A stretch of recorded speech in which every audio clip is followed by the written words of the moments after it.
ओम नमः शिवाय। वृंदा का पतिव्रत भंग कथा 23वां अध्याय पंचम खंड श्री रुद्र संहिता शिव महापुराण। व्यास जी बोले, सनत कुमार जी, जब माता पार्वती की आज्ञा पाकर भगवान विष्णु सागर पुत्र जलंधर की नगरी को चले गए, तब फिर आगे क्या हुआ? उन्होंने वहां जाकर क्या किया? व्यास जी का प्रश्न सुनकर सनत कुमार जी मुस्कुराए और बोले, हे महर्षि, दैत्यराज जलंधर की नगरी में पहुंचकर श्री हरि विष्णु सोच में पड़ गए कि वे क्या करें, परंतु अगले ही पल उन्हें समझ में आ गया कि जैसे को तैसा। उन्होंने सोचा कि जिस प्रकार जलंधर ने छद्म शिव रूप धारण करके देवी पार्वती को छलने की कोशिश की थी, वे भी वहां जाकर उसकी पत्नी वृंदा का पतिव्रत धर्म भंग करेंगे।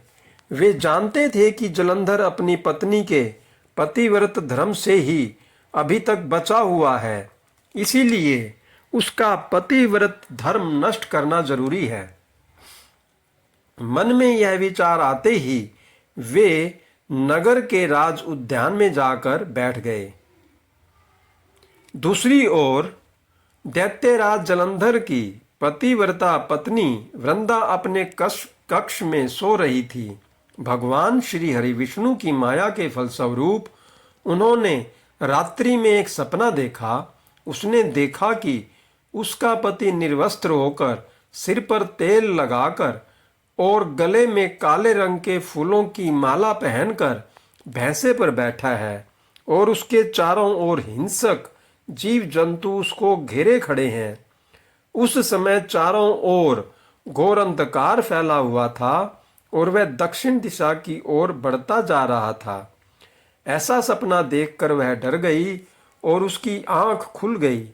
तभी उसने देखा कि सूर्य उदय हो रहा है, परंतु वह सूर्य अत्यंत कांतिहीन था और उसे सूर्य में एक छेद भी दिखाई दे रहा था। यह सब देखकर वृंदा का मन बहुत व्याकुल हो उठा और वह इधर उधर टहलने लगी। कभी छज्जे और अटारी पर चढ़ती तो कभी जमीन पर बैठ जाती, परंतु उसे चैन नहीं था। जब इस प्रकार वृंदा का मन शांत नहीं हुआ, वह मन की शांति प्राप्ति के लिए उद्यान की ओर चल दी, परंतु उस निर्जन उद्यान में उसके पीछे सिंह के समान दो भयंकर राक्षस पड़ गए। वृंदा उन्हें देखकर बहुत डर गई और अपने प्राणों की रक्षा करने के लिए वहां से भागने लगी। भागते हुए उसे सामने से आते हुए एक तपस्वी दिखाई दिए। भयभीत वृंदा उन मुनि से अपने जीवन की रक्षा करने के लिए प्रार्थना करने लगी। उन तपस्वी ने अपने कमंडल से जल निकालकर उन राक्षसों को ललकारते हुए उन पर जल छिड़क दिया। जल छिड़कते ही दोनों राक्षस वहां से भाग खड़े हुए। तब वृंदा ने दोनों हाथ जोड़कर उन तपस्वी को प्रणाम किया तथा उनका धन्यवाद व्यक्त किया। तत्पश्चात उनको अत्यंत दिव्य और शक्तिशाली जानकर वृंदा ने उस मुनि से अपने पति दैत्यराज जलंधर के विषय में पूछा। मुनि ने उत्तर दिया कि देवी, तुम्हारा पति तो युद्ध में मारा गया है। यह कहकर उन्होंने कुछ इशारा किया, जिसके फलस्वरूप दो वानर उनके सामने प्रकट हो गए।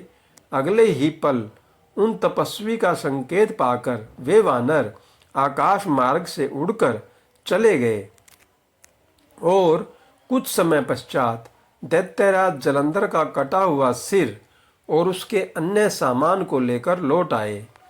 अपने पति जलंधर का कटा हुआ सिर देखकर वृंदा बेहोश होकर गिर पड़ी। कुछ समय पश्चात होश में आने पर रोते हुए वृंदा उन मुनि से प्रार्थना करने लगी कि वे उसके पति को पुनः जीवित कर दें। यह कहकर वह बहुत जोर जोर से रोने लगी और बोली कि यदि आप मेरे पति को जीवन दान नहीं दे सकते तो मुझे भी मृत्यु दे दें। वृंदा के इस प्रकार के वचन सुनकर मुनि बोले, हे देवी, तुम्हारे पति का वध त्रिलोकीनाथ भगवान शिव के द्वारा हुआ है, अतः उसको जीवित करना देवाधिदेव भगवान शिव का विरोध करना ही है। परंतु अपनी शरण में आए हुए मनुष्य की रक्षा करना मेरा भी धर्म है, इसलिए मैं तुम्हारे पति को पुनः जीवित अवश्य करूँगा। यह कहकर उन्होंने अपने कमंडल से जल निकाला और मंत्रोच्चारण करते हुए जलंधर पर छिड़का, जिसके फलस्वरूप वह जीवित हो गया। जलंधर को जीवन दान देकर वे तपस्वी वहां से अंतर ध्यान हो गए। वस्तुतः उस तपस्वी ने ही सूक्ष्म रूप से जलंधर की काया में प्रवेश कर लिया था। दरअसल तपस्वी का रूप धारण करने वाले वे मुनि और कोई नहीं, स्वयं श्री हरि विष्णु थे। अपने पति को अपने पास पाकर देवी वृंदा बहुत खुश हुई और तुरंत अपने पति के गले लग गई। उसने उन सब बातों को भयानक स्वप्न समझकर भुला दिया। फिर बहुत समय तक उस छद्म वेशधारी जलंधर के साथ वन में ही रमण करती रही। परंतु मायावी की माया भला कब तक छिप सकती थी। एक दिन वृंदा को ज्ञात हो गया कि उसके साथ विहार करने वाला पुरुष और कोई नहीं, स्वयं श्री हरि विष्णु हैं, जो कि उसके पति का रूप धारण करके उसे छल रहे हैं। यह सारी सच्चाई जानकर देवी वृंदा बहुत दुखी हुई। तब वह श्री हरि विष्णु से बोली, तुमने एक पराई स्त्री का उसका पति बनकर उपभोग किया है, तुम्हें धिक्कार है। मैं किस प्रकार अपने पति का सामना कर सकती हूँ। अब मुझे जीवित रहने का कोई अधिकार नहीं है, पर तुम्हें तुम्हारी करनी की सजा अवश्य ही मिलेगी। तुमने मुझे अबला जानकर मेरा इस्तेमाल किया है। मैं तुम्हें शाप देती हूँ कि जिन राक्षसों से तुमने मुझे डराकर मेरा विश्वास जीता था, वे ही राक्षस तुम्हारी पत्नी का भी हरण करेंगे और तुम उसके वियोग में हर ओर भटकोगे। तब यही वानर तुम्हारी सहायता करेंगे। मेरा अगला जन्म तुलसी के रूप में होगा और मेरी संजीवनी शक्ति ही मेरी पवित्रता का प्रमाण होगी। भगवान श्री हरि विष्णु को इस प्रकार शाप देकर असुर श्रेष्ठ जलंधर की पत्नी वृंदा ने अग्नि में प्रवेश कर लिया और उसमें अपने प्राणों की आहुति दे दी। उस अग्नि में से एक तेज प्रकट हुआ और वह जाकर देवी पार्वती में समा गया। ओम नमः शिवाय। हर हर महादेव। जय